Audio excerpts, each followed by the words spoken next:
Welcome to the Dirt Court Jesters podcast, your home for dirt track racing across the country and right here in the Ohio Valley. It's episode 38. We're wrapping up season 1. We're going to go ahead and touch on some of the interesting stories from 2024, talk about the champions that were crowned, NASCAR drivers go midget racing, and the All-Star Circuit of Champions are back. I hope you guys are ready to get dirty.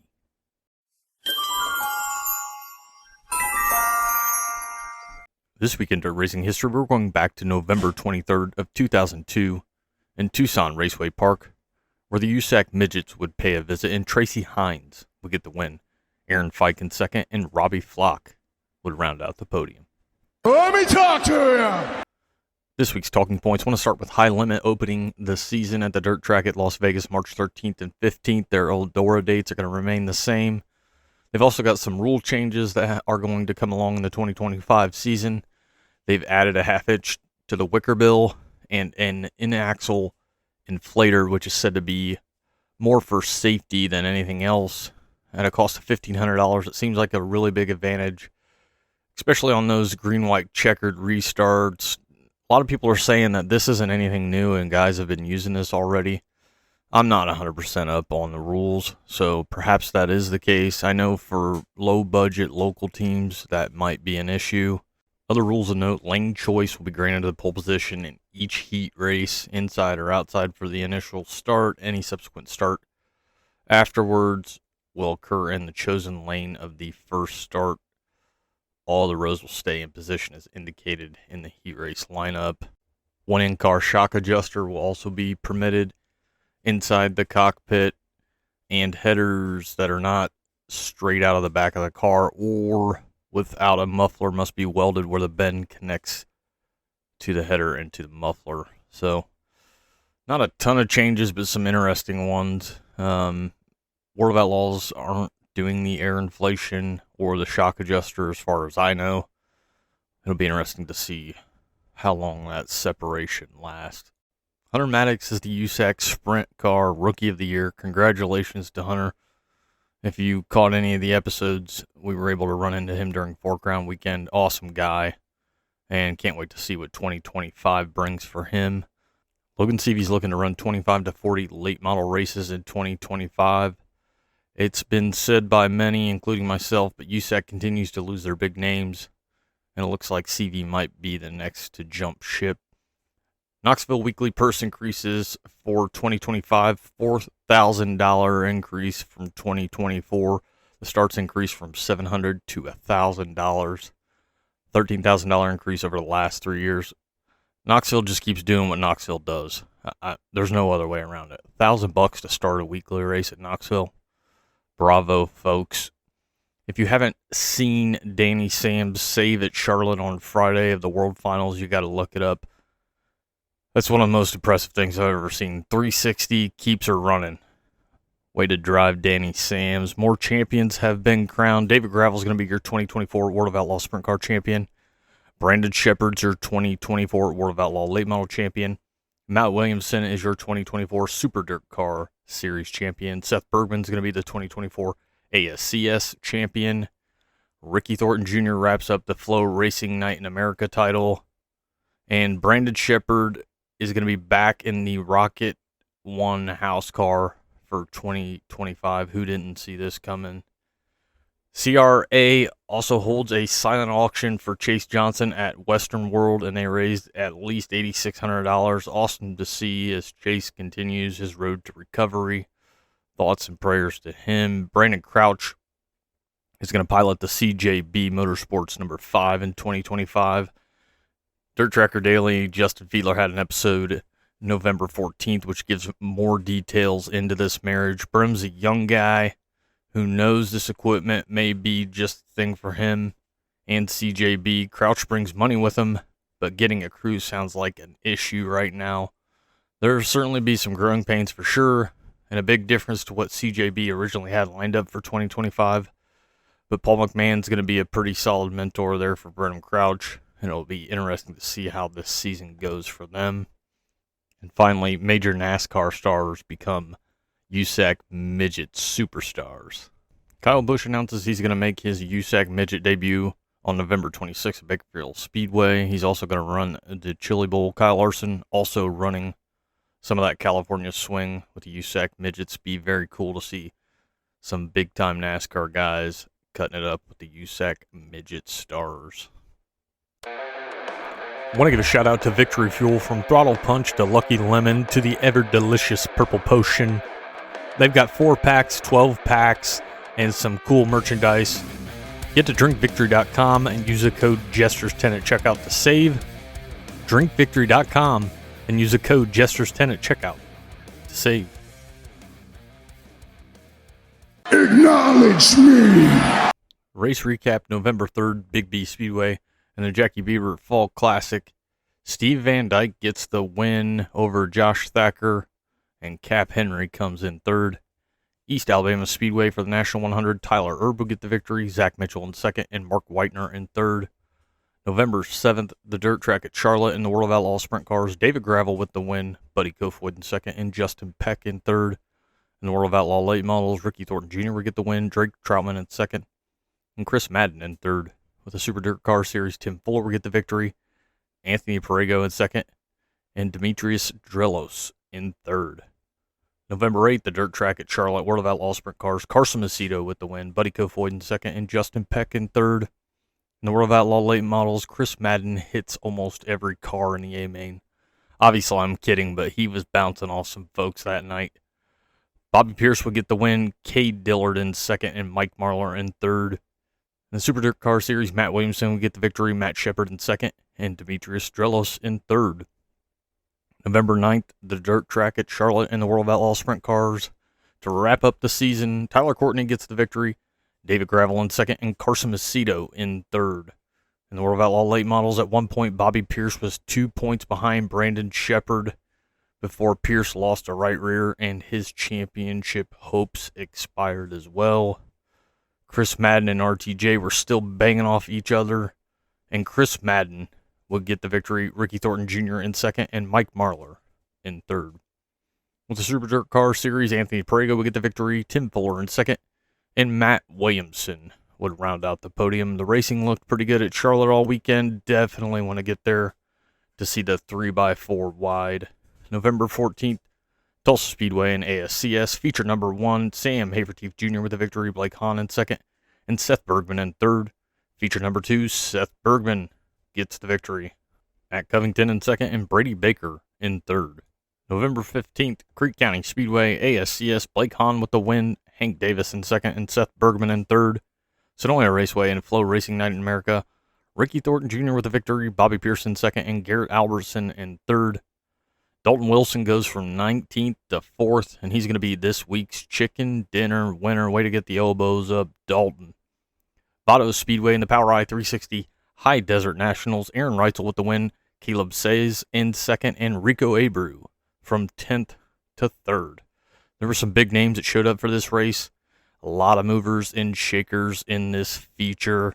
November 16th, BAPS, they had 410 sprint cars for the last time in 2024. And Brock Zierfrost gets the win. Chase Dietz in second, and Logan Schuchart would round out the podium. Lance DeWeese was running the Brick 461 in honor of the legendary car owner Walter Dyer, who passed away this week. And Danny Dietrich would be your BAPS track champion. Creek County Speedway, ASCS, Sam Haverteeth Jr. from 9th to the victory. Matt Covington, second place, just could not get that victory this year. A lot of seconds, a lot of thirds. I'm sure Matt's going to have a victory under his belt in 2025. Sam Haverteeth with the win. Matt Covington in second, and Blake Hahn in third. Seth Bergman will go from 15th to 4th in this race. Sonoya Raceway, Peach State Classic, Flow Racing Night in America wraps up the 2024 season, and Ricky Thornton Jr. gets the win. Zach Mitchell in second, and Jonathan Davenport from 10th to 3rd. Vado Speedway in the Power I-360 High Desert Nationals. Wrapping it up, the finale, Caleb Says from 10th to the victory. Caleb Montgomery in second, and Aaron Reitzel in third. Night 2 was no different than Night 1. A lot of movement on that 3/8 mile oval. some good racing to wrap up our 2024 season. Woo! This week's View from the Valley: after back-to-back Fast Series championships and 8 wins this season, Brandon Spithaler is teaming up with the Bears 32 for a 30-race season in 2025 that could include Volusia and the Knoxville Nationals. Fremont Speedway is looking to fill some positions for 2025. For more information, check out their Facebook or their X, or if you know how to, contact Shelly Farmer for more. And on that note, if you didn't hear by now, Saturday night, the AllStars Circuit of Champions announced that they will be returning in 2025. A full schedule, including Ohio Speedweek, will be on tap for the All-Star Circuit of Champions in 2025. Ohio was strong with 410s. AFCS was doing good things, fast as well. We saw what Western PA Speed Week did in terms of numbers. There were some spots in Michigan and Indiana even started putting wings on top of their cars lately. So in my opinion, strike now while the iron's hot. It'll be interesting to see how this works out with AFCS and Fast. Aaron Fry addressed this topic, saying Fast is going nowhere. They have 20 races scheduled already. And as Fry pointed out, Fast and the All-Stars existed in the past. Fry went on to explain that High Limit asked him to dissolve Fast to bring back the All-Stars, and that he declined. This leads me to believe that AFCS will be no more, and in their place will be the All-Star Circuit of Champions. My hope is that Fast leaves Speed Week open for their guys to run, which would make Ohio Speed Week even more interesting than it already is. Excited to see what happens with the All-Star Circuit of Champions and what their footprint will look like moving forward. A 40-race schedule is what I've heard. All races are going to be on flow. I think Ohio, Pennsylvania, Michigan, maybe some Indiana, Illinois, and Kentucky. I don't know if Tennessee is even a possibility. We'll see how all this shakes out. I certainly don't want tracks going away. I certainly don't want series going away. It's going to be interesting to see how High Limit and the All-Stars go about this. I think with Rich Farmer running the All-Stars, they're certainly going to do their best to coexist with everybody else. And I think this is only good news for sprint car fans moving forward. I'm the tower of power, too sweet to be sour. I'm funky like a monkey. Sky's the limit and space is the place. Little season recap here for you. Went back and looked at my notes over the season, and a few things stood out. Wickerbills. They were in multiple episodes. Fremont didn't feel 2 inches was big enough. That's what she said. So they said run 3 inches if you want. Recently, High Limit announced a max of 1.5-inch Wickerbill for 2025. Late model guys jumping into sprint cars earlier this year. Brandon Shepard hopped in a 410, and towards the end of the season, Ricky Thornton Jr. was running one. We've seen the wing guys hop in late models, and in my opinion, it just goes to show that the drivers that are really good at this dirt racing thing can drive anything. Jacob Allen had a really good start to 2024 and ran a ton of races. I believe the most 410 sprint car races out of anybody in the country. Jacob and Gio Scelzi also had some back and forth that entertained the masses. I told you guys this already, but I look for some big wins from Jacob Allen in 2025. Millstream Speedway put a ton of work in to return to racing in 2024. It wasn't all rainbows and unicorns, but Matt and Beth Cogley are definitely heading in the right direction with that track. And last but not least, safety. This is a regular topic and should always be a regular topic, specifically around the fuel tanks and either the bladders or the inability to keep the tanks from being launched during a wreck. Safety is something that will never be solved and should always be under a microscope, whether it's the tracks themselves, series teams, or drivers. Everyone must work together to make sure we're making these events we all love as safe as possible for everyone involved. I drank a beer. I drank another beer. 3 beers. 4 beers. Oh no. Wrapping up season 1 of the Dirt Court Jesters podcast with racing to come. November 20th, USAC Midgets at Thunderbolt Raceway. November 22nd, the USAC Midgets at Merced Speedway. November 23rd, the Midgets are back at Merced. November 26th, the Midgets will visit Bakersfield Speedway. November 30th, they'll be at Ventura Raceway for Turkey Night. December 5th through the 7th, the Gateway Dirt Nationals at the Dome at America Center in St. Louis. December 30th through January 4th, the Tulsa Shootout at the Tulsa Expo Center. January 12th through the 18th, the Chili Bowl at the Tulsa Expo Center. And January 24th through the 26th, the Grand Annual Sprint Car Classic in Victoria, Australia. Wrapping up this first season, I got to thank you guys who listened. Crazy to think that this has happened and really was something that I would never have considered in the past.